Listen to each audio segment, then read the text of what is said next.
Welcome to the Hybrid Human Show, where we take you to the forefront of biomedical science and engineering. I'm Dr. Christina Ma, and I'm a biomedical engineer and neuroscientist at the University of Sydney. Now, the show is separate to my roles at the university, but it is part of my lifelong effort to bring science and technology knowledge to everyone. Now, I must admit I was hesitant to put this latest episode out because there really is a lot of stigma around this taboo topic. But as a scientist, I found the data that this device produced so compelling. Plus, we wouldn't be at the forefront of science and tech if we didn't step outside of our comfort zone, especially if this unique device might reveal a new way to detect brain injury. Anna Lee is the founder of Lioness Health, and she wants you to know more about your own body. Her women-led team are the inventors of the first and only smart vibrator that uses biofeedback, precision sensors, and pleasure data to help people learn more about their own bodies. She has launched the Lioness Sex Research Platform, which has made incredible discoveries, which we're about to hear about. I also love that we're two Asians about to talk about sex toys. My mom is going to absolutely cringe. Very rare. Super rare. Well, maybe we can start with that. Like, how did it all start? Yeah, I tell this story pretty often. It really is like I never meant to. I tell people like I never meant to do a startup in a lot of ways, and especially not in sex toys. Like I grew up in a really conservative religious Korean family. I grew up in Korea till I was 7. We never talked about sex growing up. I was like pretty scared of my body till my mid-20s. Had a lot of hard times like understanding, feeling comfortable, I think, with my own body for a long time. It really was this thing of like, I would like to think it's like life's greatest mysteries of all these little things that happen. But I was a mechanical engineer at Amazon. And one of the things I realized is that I loved what I did, but I also just realized a lot of times, like, we don't ever design with products in mind for women. Especially when it comes to engineering, there are people that are brilliant and they're trying to build this product that is supposed to be unisex or supposed to be catered towards women. But I think a lot of times you don't have a lot of those voices in those spaces. And so I think just one of the big realizations was like, I don't know, I don't know if this is what I want to do with my engineering degree. And then I ended up meeting a founder of a different sex toy company at the time. The company doesn't exist anymore, but I remember asking him like, how do you know what you're building works for women or like people with vaginas? And he was like, and he's like, oh, you put the vibration on your nose and that's what a clitoris feels like. And I remember just being like, no. All those times you've bought a toy and you're like, this doesn't work for me. I think there's something wrong. How does this work for everyone else? And how is this the bestseller? And I'm just not feeling like it's working for me. It really is. It just made me kind of connect the dots of like, it's not us. It's like a thing that like we just haven't ever designed with a lot of women in mind. And so it just kind of started coming all into pieces of like realizing how little research there was in this space. And then 8 years later, here we are, like continuing to do this huge thing that's been a total roller coaster. But yeah, I think now it feels like a black and white story of like how I ended up this space, but it was definitely just like a mix of a lot of things of like loving engineering, loving wanting to build things, wanting to solve problems, and then just realizing that I could do it through a startup. Wow, you were at Amazon? I had no idea. What were you doing there? So I studied mechanical engineering at UC Berkeley. So I came in as a mechanical design engineer for Amazon Lab 126, which is the hardware division of Amazon. So they're building all the hardware devices like the Kindles, the Fire Sticks, like all of that. So I was on a team called Concept Engineering, which was, we were trying to build products, like conceptual projects that were like 3 to 5 years out. And the idea is that we would function almost like a startup within a really big company. And so we had like electrical engineers, we had product managers, like we had every kind of different person in the team. And the idea was that we were trying to build like concepts and prototypes and then basically present it to the executive team and try to get it greenlit as a project. So the last things I worked on was the Kindle Voyage, which was like the high-end Kindle that they used to have, which was like all glass. And then the Amazon Dash button was the last project I worked on. That concept came out of our team of like, hey, what if there's like a physical button that you can push and it just orders things from your Amazon automatically? So the beauty of it is like, I was so lucky to be on such a cool team, and so many people on that team came from entrepreneurs and they were founders before. And so I think they really gave me a glimpse into like, oh, like there is this whole opportunity to be a founder. Cause I like never knew or like understood that, I think, like entrepreneurship journey or like what it meant to do a startup. And I was very lucky that I just was in a team of like really brilliant people that had come from startups in the past. Yeah, it's really interesting. Like nowadays, universities are right onto the whole entrepreneurial thing, but Mhm. I guess if you go back 8 years ago, it probably wasn't really a thing. And I think also just growing up for me, like I grew up in a family where we like came, my parents came with nothing to like sacrifice this like hope for the opportunity to give their kids a better opportunity in the US. And so I think, like I grew up, my stepdad has a dry cleaners. Like it was just very much this thing of like, it wasn't really in our vernacular to like know what a startup is or like that you could be an entrepreneur. Like, I was very much in like this route of get a really good corporate job, stay at this corporate job for the rest of your life. And like that is the way to make it in America. And so for us, that was really the American dream. I think that was sold. But so I feel very lucky that I got to meet so many like people and like getting a small introduction. And I think also just going to school up in like NorCal really helped. But it was definitely not a thing where I feel like I see it more now, people wanting to be independent or work for themselves. And I think that's incredible, but it just was never like, I just didn't know that was an option. And I think I feel very lucky that I found that. Yeah, it's so cool that you took that path. I mean, just thinking about how you mentioned your parents, wanted to come to America and do the whole American dream. What was their first reaction when you told them what you were doing?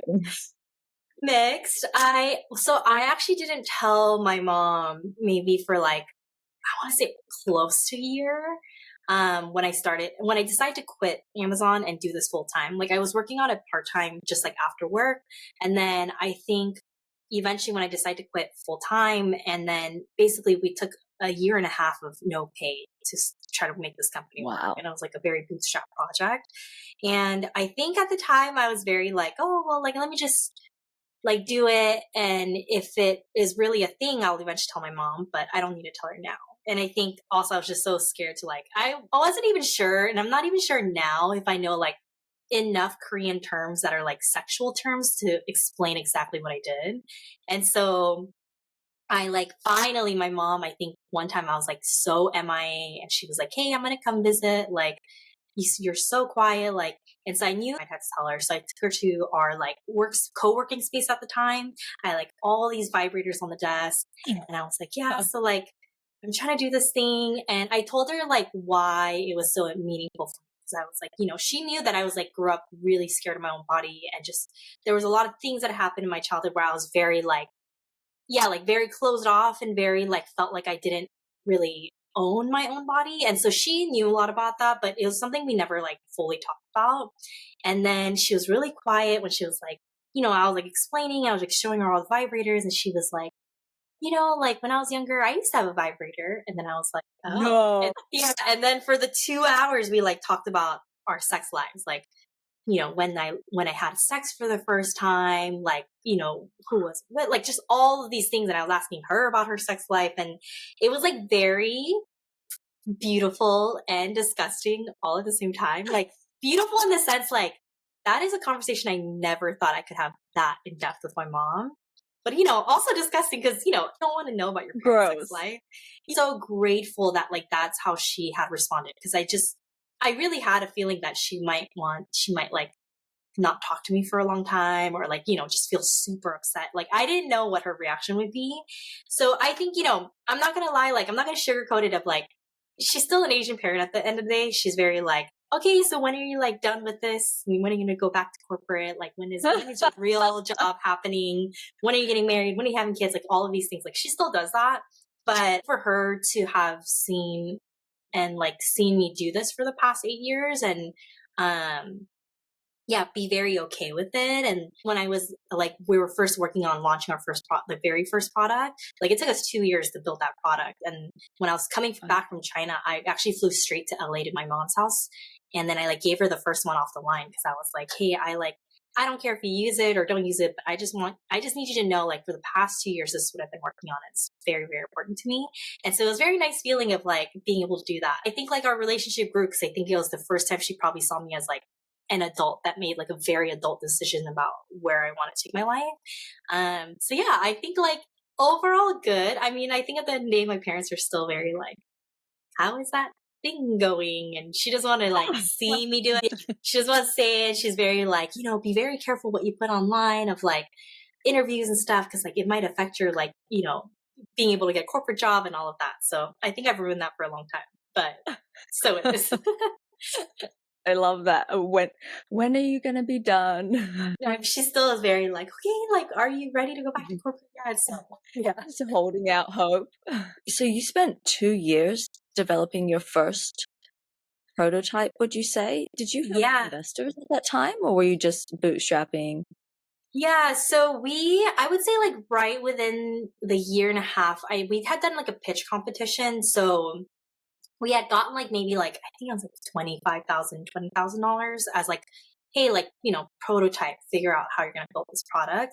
And I think at the early days, we also just all came in knowing like, we didn't really know what we were doing in a lot of ways. I mean, we were all first time founders. We all came in like, I think the mistake a lot of founders will make is like, you have a product first and then you're like, oh, I'll build the product and then figure out how to build a company. And so I think we were just so obsessed with building a product out. So we did bootstrap, I think, for like a solid year and a half. And even when we did raise 1.2 million, I think maybe like year 2 or something, somewhere in that realm. And then we also did an Indiegogo campaign, which was actually the first thing that really set off investors wanting to actually even talk to us, or like angel investors, because they saw the amount of traction that we were getting on Indiegogo and like as a crowdfunding campaign. And then we had fulfilled our goal within 48 hours. And so I think, it was a final proof point of like, why would anyone want a smart vibrator? And then being able to do that, I think really kind of lit investors up to being like, okay, like I think there's something here. So we did raise 1.2, and then we raised about 100, I want to say like 130,000 through the Indiegogo campaign. And then so for the next 2 years, we were just basically doing research and development to try to build the product and manufacture it. A lot of people are like, oh, 8 years is like a really long time, which yes, it is. But it took us about 2 years to do the development. And then we launched our first product. Like I think now 6 years ago. And then our newest second generation is about, my math seems weird, but yeah, I think, and then our second generation is about 3 years old now. So it's definitely been, it's been definitely a journey. That's a really long journey. I mean, it feels like a really long journey. Had you built anything like this before, or? So I would say because I was at Amazon, like, we were like doing the whole manufacturing process of getting a prototype. How do you engineer it? How do you manufacture it? And then getting it to manufacturing. So I was already going to China a lot, talking to vendors a lot, doing mechanical design, understanding how to build a product. So very nicely tied into when we started this company of like, I came in as the mechanical engineer, like, I'm going to figure out how to build this product. I'm going to figure out how we do sensor integration. So I think it gave me a lot of kickstart to like understand how you work with vendors and all of that. So yeah, so we like started building the product out. Yeah, okay. It's really impressive how you did the whole Indiegogo campaign, but then I guess when you think about it, that's probably a good way to start off with a product like that, to kind of work out if people want it. I always forget about those Kickstarter platforms. No, the landscape's changed a little bit for crowdfunding. Back then it was still very much like that heyday of like Kickstarter. Indiegogo was such a big thing. Yeah. But I think in a way it's just more shifted to like maybe more like influencery things where you're like starting a platform on social media platform to try to build this vision out, building your community and things like that. So it's just different platforms, but same concept. Yeah.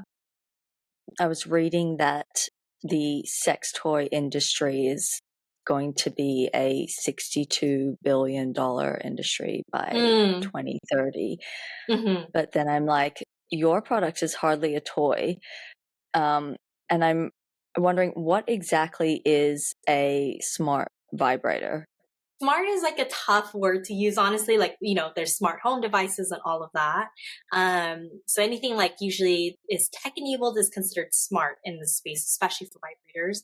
So ours is, we like to call it a biofeedback device. So it is true that I think we teeter on, it is a sex toy, but it's all these other things. But so what we're doing is we're giving you biofeedback orgasm data.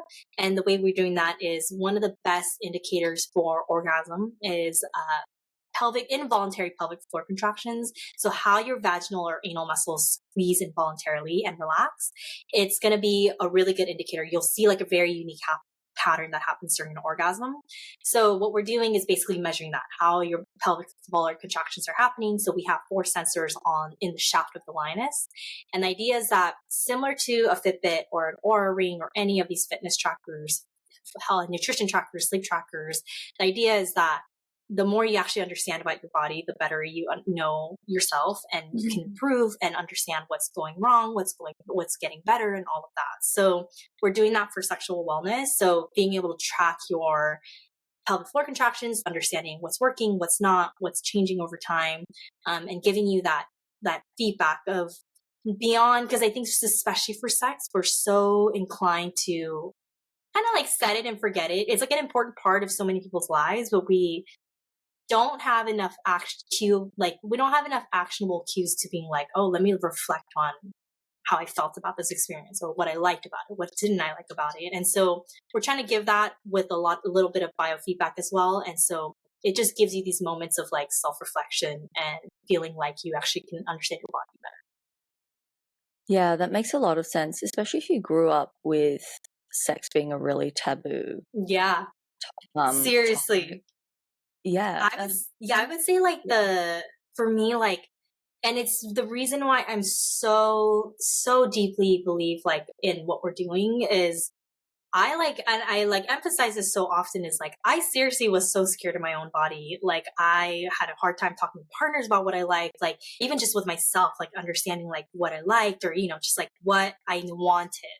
And I think like for me, like going in this very nerdy aspect of like what does literature say? Like what does research say? What is physiologically or anatomically what's happening with my body, like was so important for me to learn, because it made me feel so powerful of like, this is what my body does. There's nothing that's specifically wrong with me. There's nothing that's wrong. This is just how my body is. And this is how like your research says, like there's such a big variety of what you like, what you don't like, or like all these things. And so for me, like knowledge truly was pleasure. And that's like where we really want to take this avenue of like, knowledge really does equal pleasure. Like so much of it is just like based on assumptions or things we may have learned through porn, or we've learned through growing up, or Mm-mm. rumors or myths and all of that. And our goal is to just destigmatize it to being like, this is just you and your body. Like you're completely normal. Yeah, it's so weird that it's still so taboo or so stigmatized when Mm-mm. you and I are here because of sex. Like, It's like yeah. the scariest topic for people, but it's also the most popular topic, which is such a mind-blowing thing to have. Yeah, it's wild. And I think that's such a good point. Like, if you just break it down and bring it back to physiology, biology, like it's just another body part. It's just yeah, it's funny that it's stayed so stigmatized for like centuries, right? For sure. I mean, I think still is in so many ways, for sure. I was reading on your site, you said something about smart orgasms, and I was just thinking, Mm. like, we don't normally associate orgasms with smartness, especially if it's a one night stand or something like that. um, do customers tell you how it's improved their lives, or you know that sort of thing? For sure. I think people want it to be like, oh, like my orgasms being way more powerful, or like way crazy, or, that I think is what people think we're talking about when we say better. But actually, like better is really like understanding what's working for you and what's not, what's making it feel good and what's like not. So for example, for me, like I've seen, like for me, caffeine helps me feel like more like my orgasms feel a little bit better, longer, more Wow. intense, but like alcohol makes it worse. And I think that gives you a cube, like an actionable thing of like, hey, you know, like when I drink alcohol, like I don't think I can get to an orgasm, but I can still enjoy this experience. And it gives you these cues to be able to have communication with your partners of like, this is what I like, this is what I don't like, this is what it works for me, what doesn't. And I think that makes you more powerful because you feel so in control of your own body and understanding what's good for you. And so, and also just the idea of like being more curious about your body, like it takes that shame away of like there's something wrong with you, like all of these things. It takes that away and it gives you the power of like, you get to feel like you're self-experimenting with your body because it's important for you to understand it better, and have these feelings of like, oh, like I'm going to learn about my overall wellness, like how does sleep affect my sexual pleasure or how does stress affect my sexual pleasure. So I think in that and just like overall health stuff, I would say also we've had such a big audience of people that either have difficulty having an orgasm or they used to have orgasms, they don't anymore for whatever life factor change that has happened, or people that have never had an orgasm. I would say it's helped because it gives you these little moments of like, okay, I'm exploring this. I'm understanding this is making me a little bit more aroused. I'm seeing in my data that, you know, this is maybe getting close to an orgasm. And so you're working towards something. So I think that's also been a really great feedback we've gotten from so many users of like, I've had my first orgasm because I like kept trying to see it as like improvements versus like there's something wrong. And I think that's been really powerful to give people that tool to be able to do that. Interesting that you mentioned the data. What are some of the, I guess, unexpected findings that have come out of that? Because you use your products in research a lot, don't you? The fun one that we talk about a lot, and I think it's really a true indicator of, I would say like the big thing to preface here is female sexual function research is extremely limited, and just research about sex or sexuality is an extremely limited space. Like we already know like women's health as a whole, the research is just so like there's this huge disparity from like male health research, especially with Viagra having come around and having these $1 billion of funding on erectile dysfunction. When we talk about female sexual function as a whole, like women's health is already such a lacking research space. And then when we talk about female sexual function, it's severely lacking. And I would say to this day, it's a really difficult space to get funded. So it's still taboo in a lot of ways. Like a lot of maybe institutions and academia doesn't want to be associated to like sex research, and you know it has to feel like you're solving something or there's already funding in this health space. And so sex is very often seen, I think still, you know, as a privilege, not a right. And so it's a difficult space already as it is. And then but I think one of the big things we know is that, you know, orgasms, we say all the time, is like the canary in the coal mine for overall health implications. So for example, if a person with a penis comes into the doctors and they're like, hey, I'm having erectile dysfunction, blah, blah, blah. The first thing they check for is cardiovascular disease because they know that there's a correlation to your cardiovascular health to erectile dysfunction. But there's not enough research and understanding like when we talk about like women's sexual dysfunction, we don't actually know what causes those things, right? There's a whole suite of things that are happening, mental, maybe there's physical, physiological, and all of that. And so I think the cool thing for us has been like hearing anecdotal stories, especially of like things that has changed. So for example, post-pregnancy is a really big one. How much has changed? Like we all know that there's a lot of changes that happen, especially to your pelvic floor health and all of that. But no one really talks about like and how orgasms might not feel the same, or it's feeling weaker, or they're no longer able to have orgasms. Postmenopause is also a really big one. And then my favorite anecdote that I've heard was we have an athlete who's a longtime Lioness user, and she thought something broke with her Lioness. She's like, my data is looking really weird. She's like, maybe the sensors are broken. So we were like looking through the hardware, the firmware, the software for her product, just making sure like nothing's wrong. And then we were like, something happened on that date that all your data start to really flatline, like the orgasms are no longer there. And she was like, oh, she's like, yeah, I had a sports injury. She's like, I had a concussion. And it was a huge moment for us to realize like, maybe there's something with the concussion. And so she actually decided to take a pause from her sport and then go back to physical therapy for a couple months. And she actually saw her data come back to normal after a couple months of physical therapy. And so it was something that we were able to present at a medical conference as a potential case study of like, hey, like maybe traumatic brain injuries, overall things can, it can also indicate sexual dysfunction. If somebody is coming with you for like sexual dysfunction, it's worth checking like these overall wellness, overall health things. And so I think that's the goal here for us is like, there's no baseline data. So we want to create baseline data and then actually give people a feeling of like that sex part of your overall wellness versus like something that you can have in your life. You don't have to, and all of that. That is remarkable to hear, because I guess I'm sort of starting to get into traumatic brain injury research and associating it with something you might do in the bedroom is just completely not something that would come to mind. Totally. And I think, the fact that you can give someone a baseline, but it's personalized, it's individualized, it's their baseline as opposed to, a group study in the research that was probably had like, half females or not even half females in it. That's just incredible.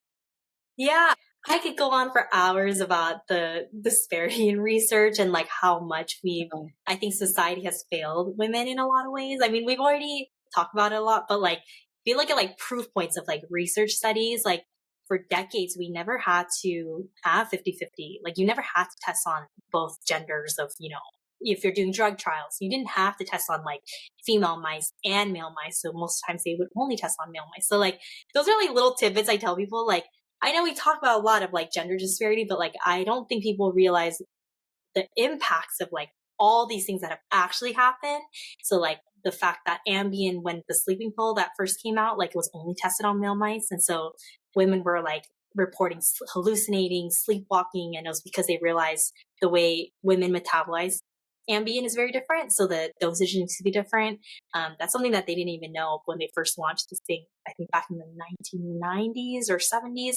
And so I know we talk about these things, but like think about how much our society has been impacted. I was just talking with someone the other day about how a lot of the studies, even in mice, are based on male mice. I've read, so the reason they a lot of times would take them out was because they have to track the fertility, the hormonal cycle of female mice. But female mice, actually, their cycle goes every 4 days. So it is easy to track. It is a thing, but it is like an added thing where you're adding more costs, you're adding this extra thing. And so when you don't need to do it, there are a lot of times like, oh, let's just skip it. It's the policies have changed now. I would say the regulations have changed. I think you do have to test on both, but there are a lot of research studies you could also look up of where they reviewed 1,000 neuroscience research papers, and they saw that I think only like 28% of them even reported what gender of animal they were testing on. And in that 28%, like even a smaller percentage even had female animals. So it's just, it's like just looking at the numbers of it is just an insane thing to see. It's always the cost. Always a cost thing. To the cost. Yeah. I was going to say, do you work with any organizations or companies to do this research, or is it mostly led by your company? I think the tough thing here is that because we are a company and we build products, like we a sell private products. Enterprise. Yeah. We don't want to be the ones that actually do the research, because I get it. Like a lot of it can feel biased and skewed and all of that. And it's not our intention to be in that. So right now what we actually do is more that we have a research platform on our app. So our users, everything is an automatic opt out. And there's a really strict privacy policy. We're not looking into your demographic, your data, like all of these things specifically of that person. What we're looking at is aggregate. And only if you say, yes, I want to be a part of research, and you opt into a research platform, it connects you to anytime a researcher reaches out and says, hey, I want to do this research study. We vet them, we put them on our platform. And then users can say like, oh, I want to be a part of the study. So I would say all the ones that have come from some of the universities are researchers, incredible researchers who have, come to us, have been like, hey, I want to do this study. Can you just help connect for us to do like have research participants and all of that, but we're never the ones that are funding the studies as of now.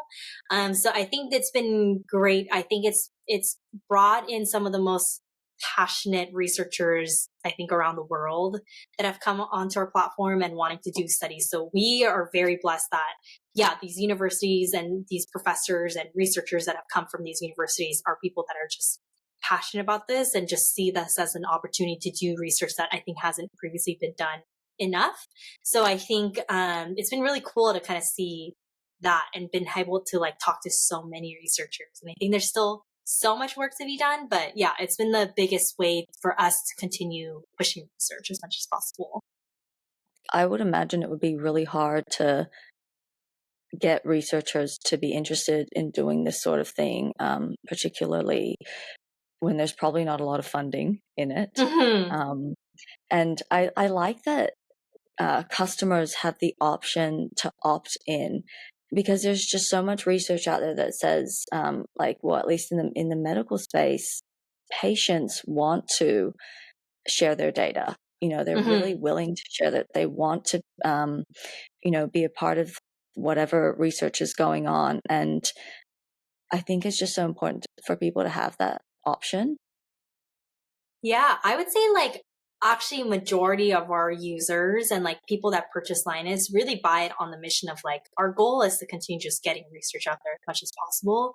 We know we can't do it by ourselves. Like my data alone is not going to lead, the answers to everything. Like I'm a very specific person with very specific things. Like I can't represent, these like billions, hundreds and millions of people.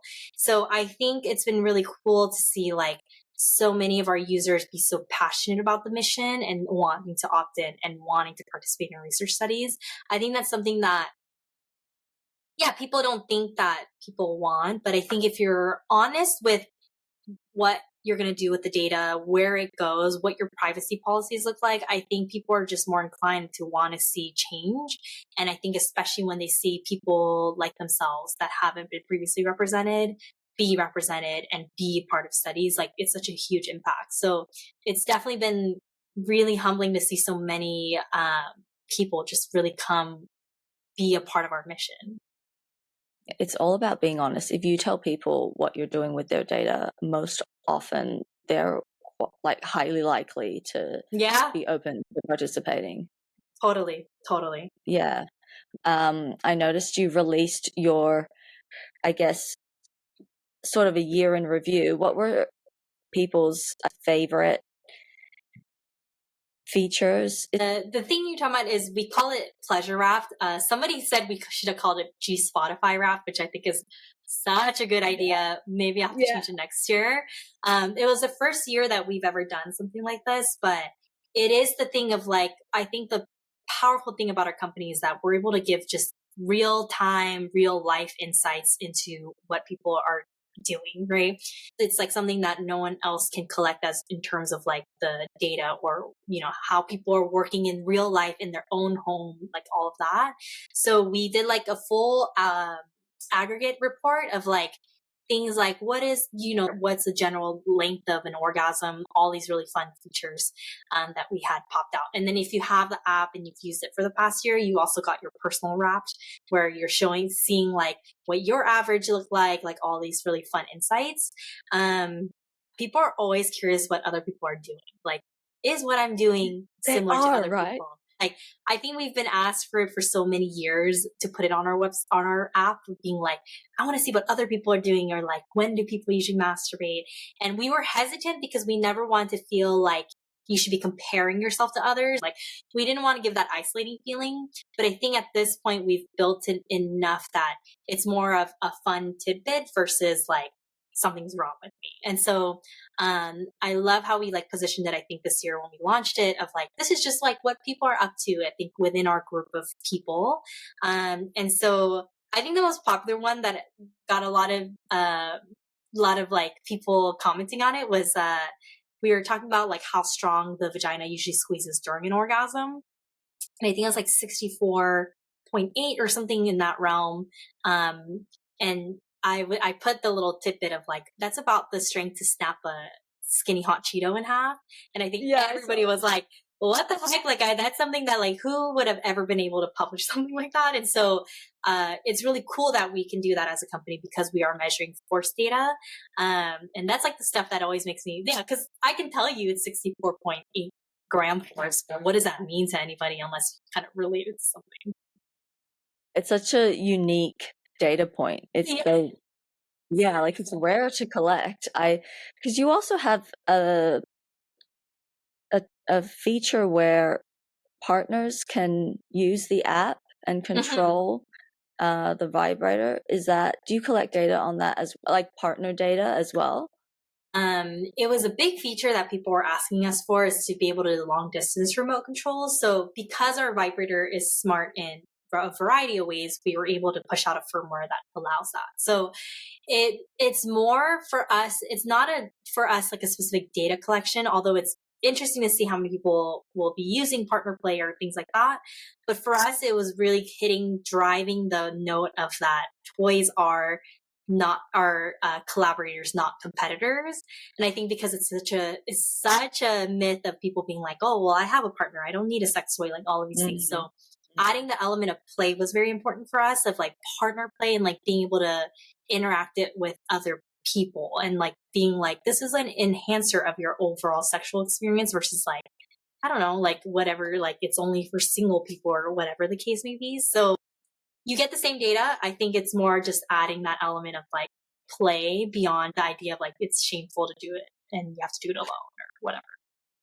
Yeah, and there's a whole, I guess, underlying theme of people being willing to trust their partners to do that Hmm. and to, I guess, be involved in that, which I think is also really interesting from, I guess, a psychological perspective. Yeah, yeah. I think it's still the biggest one that I think we get often commented on of like, oh well, I have a partner, they're not gonna feel comfortable with this, or I don't know how to bring it up to my partner, or my partner doesn't know that I masturbate, just all sorts of different stories. So it's still a big myth I think that needs to we continue to educate on.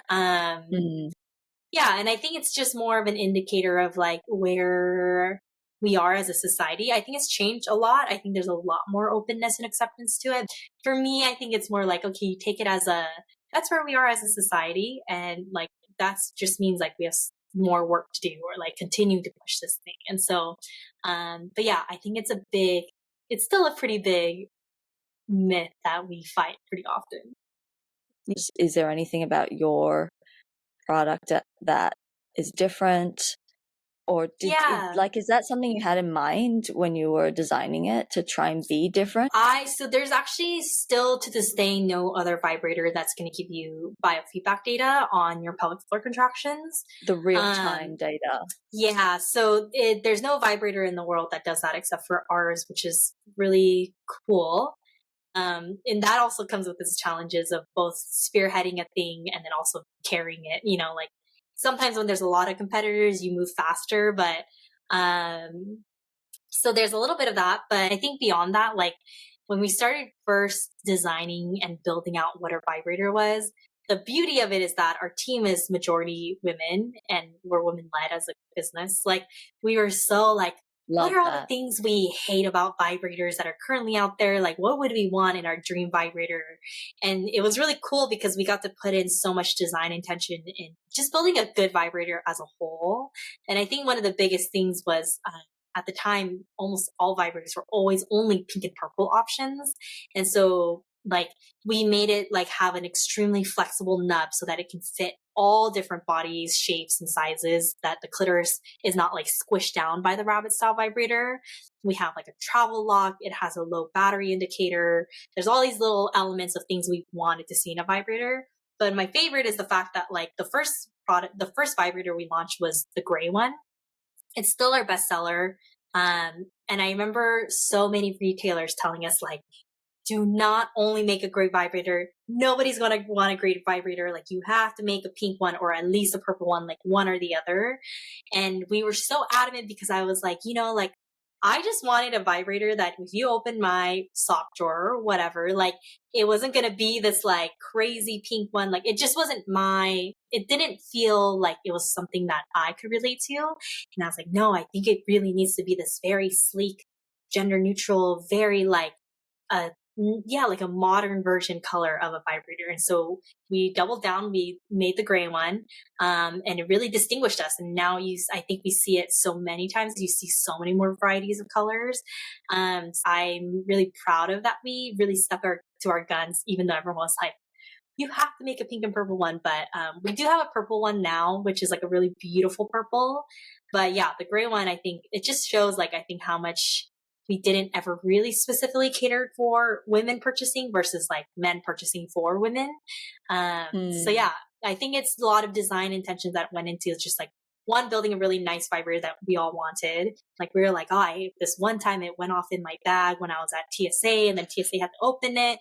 And so like taking those moments that we've actually felt and then being like, okay, well, let's make it better. Let's make a travel lock so you can lock it so it doesn't go off in your bag when you're traveling, or it has a low battery indicator. So right before if you're going to use it, it tells you whether it's going to last the whole session or not. Like, I think those are very important cues for us to have put together.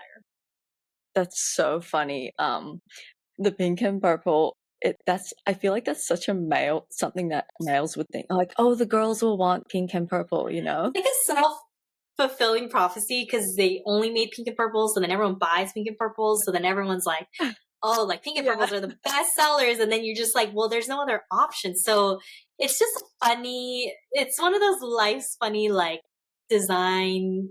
Yeah, I don't know. Someone has to do like a deep research study on the societal impact of it. But yeah, it's always like a very silly thing for me. Like, I love pink and purple, like, don't get me wrong, but to only have those two options and say that we all want pink and purples is like such a silly thing. Do male couples buy your product? So I would say the way that I always phrase it is like every human has pelvic floor muscles. So you can use it either way. You'll still get the same exact data. The force will be a little bit higher because muscles are just much stronger. But other than that, it works exactly the same. So we've had people write in or like send us data being, oh, like I have this thing, and I think that's been really nice to see. So you don't collect that data. Like when someone purchases it, you don't ask what their sex or gender is or anything like that. No, not particularly. Like maybe if we done like a little post-purchase survey from time to time, but it's more for us, the post-purchase is more like, where did you hear about? Like, we're curious, like, where did you find us? Like, find out about us. So, not specifically those kinds of identifiers as much. And I'm also curious about, because you mentioned Fitbit, and then you mentioned, how people have discovered that maybe that erectile dysfunction can be related to cardiovascular issues. Do you think you'll ever connect? Actually, I haven't asked you. Can you connect it to other wearables? So that's kind of our next big thing we want to be able to do. Because yes, like I think pelvic floor data is very important, but also obviously very limiting if there's other factors you could be measuring. And now with the technology having changed so much with biofeedback devices, I think it's become a different story of how much we could do. So I think the goal is to like connect everything. I actually have like a big side project that I've been wanting to do. I really want to do is just like have as many biofeedback trackers on me as possible, and then use it for 30 days and then correlate every single of the biofeedback data to the masturbation data. Like, do we see anything interesting? I'm sure we'll see the heart rate changes and things like that. But I have an Aura ring now. So I'm like hoping to see like sleep tracking sleep versus sex and all of that. So I think eventually the goal is to track it, connecting to everything. I think it's really going to be the main way it's going to lead us into like actual research studies of even knowing what to research and look for. Yeah, that would be so cool. I'm just imagining like if you overlaid your data with like heart rate variability, perspiration, all those things that we can track on all the different wearables. Yeah, even the Oura Ring is an interesting one. Like, is your sleep different, after you masturbate or something like that? And how different it is, I think will produce some really interesting results. Totally. And then like you could even wear like I guess maybe when the brain computer interface wearables Yeah, like get the better. EEG devices, Mm. I've been like really curious about. I just haven't committed to purchasing one yet, but I am really curious about those. And I've talked to a couple of the founders of like all these like biofeedback, and from what I understand, like everyone kind of knows there probably is something along with orgasms, but obviously no one's like hyper focused on it. So I'm always like, I'll do it. I'll do it for you guys. So Yeah, yeah, you that's the totally hope. should. Yeah, you totally should. And like a lot of them have APIs, right? So it wouldn't be that Mhm. hard to, yeah, Totally, totally. yeah, nice, nice. Um, I guess something I always ask people is if you were giving any advice to someone starting out in a new area or in, I guess in your case, a taboo Hmm. space, what would that be? Oh, good question. I think I think from where I am right now, yeah, I think just some very honest, real advice I would give myself as an advice, like maybe 2 months ago, just like what I've been currently like dealing with and all of that. This is like I was gonna cuss. I was like, this shit's hard. Like it's a hard like being a founder or like starting something new is going to be so freaking hard, and that's something that you just have to take as a face value. Like be very honest with yourself. The best thing you can do, I think, and the thing that I'm the most thankful for, especially this year, is like you have to surround yourself with people that are just good people for you. Like I think a lot of times we feel such a need as a founder to like network with every single person, or like maybe this person will be helpful, or like maybe I need to keep this person even though like gut feeling doesn't feel right. Like all these things, like those are all just like business decisions. Sure. Like if you need to, like, I'm never going to knock you, like do your thing. But the people that should be closest to you are the people that are going to keep you good, and I think honest, and know how to like help you. And I think in from an emotional level, from a spiritual level, from a business level, like just surround yourself with people that are good and that fully love you for you beyond your mission, beyond your company, beyond your career. Like all of these things is so important. My biggest advice is like be very honest with yourself. Like this is not going to be a cakewalk. There's going to be so many days that you're like, what am I doing with my life? Like what is happening? That's all normal. And I think the best way to get out of it is making sure you surround yourself with people that understand and like that see you as a human outside of your career. It's one of those seeds that like the plant in people that maybe if it doesn't make sense now, like it'll make sense like a year from now or whatever. Yeah. Is that what keeps you going? Like like everyone's gonna have dark days. Like I've definitely have like I actually just recently talked about this, is like I probably don't talk about like externally, like publicly, as Mm. much about like how like the full backstory of like what it feels like to be an entrepreneur, like all these things, because I'm so focused on posting like sex content or things that are sex educational. It's kind of like the wheelhouse I've landed in. But at the same time, like I think I have to be very, yeah, I think I have to one be better about like just being very open, because like it can feel like such a lonely journey, but the more people you talk to and everyone is like, oh, I've totally dealt with this, you're like, I totally know what this feels like, or like I totally know what it feels like to be in like tough times, I think was so important. And I realized like I sometimes don't do a service for other people if I'm not talking about it as much either. And I'm just like, oh, like here's sex content and things like that, which is fun for me. Like it is like a very nice like thing that I feel passionate about. But at the same time, like, yeah, I think it's what makes us human. And I think it's my friends who have are, I think, a little maybe more emotionally mature than I am, or like more advanced to feel, can be more vulnerable or like open. They're like the ones that led me to feel like, yeah, like, dude, being a human is complex. And I think the only thing that keeps people sane at the end of the day is like other people around you and being surrounded by good people. This is going to be my last question. Sure. What's one of the biggest challenges that you have faced just in Mm-hmm. your journey, I guess, and how did you overcome it? I would say so. I think the surface level answer, and the one that's like very the most obvious that comes to mind, is going to be like femtech is a tough space.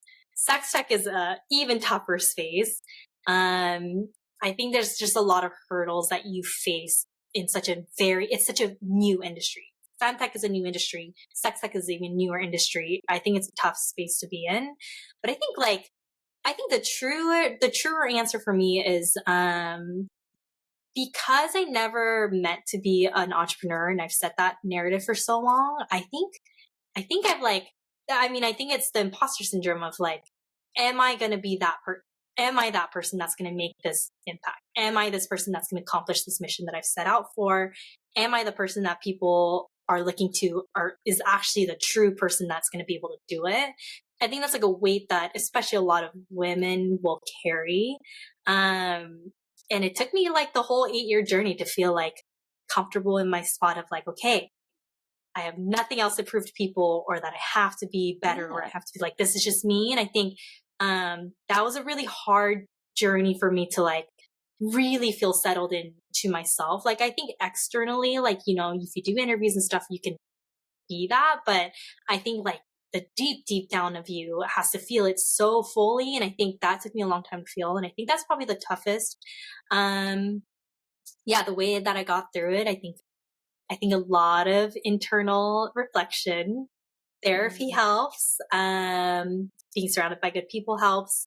And I think honestly, like time, I think it took time for me to like keep feeling a little bit more settled into myself and like digging a little deeper and all of that. So I would say, yeah, the biggest thing is probably like the feeling of like, are you going to be that person that's going to do it? And I think it took me so long to feel like the answer is like, yes, like I'm going to be that person, and fully mean it. And I think that probably was the toughest thing, I think, being a founder. Wow. I thought you were going to say like manufacturing issues or something like that.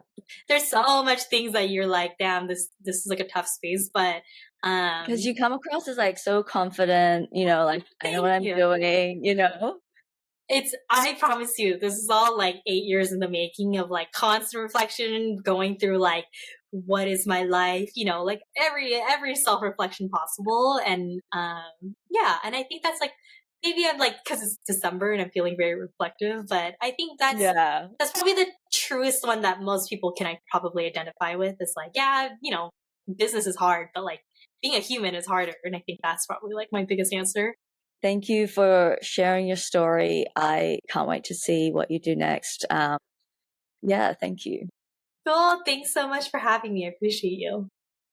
If you like this show, you can support it by liking and subscribing on YouTube, Spotify, or wherever you get your podcasts. We would also love if you share it with a family member, a friend, or anyone with an interest in science. As always, thank you for listening, and we hope to see you next time.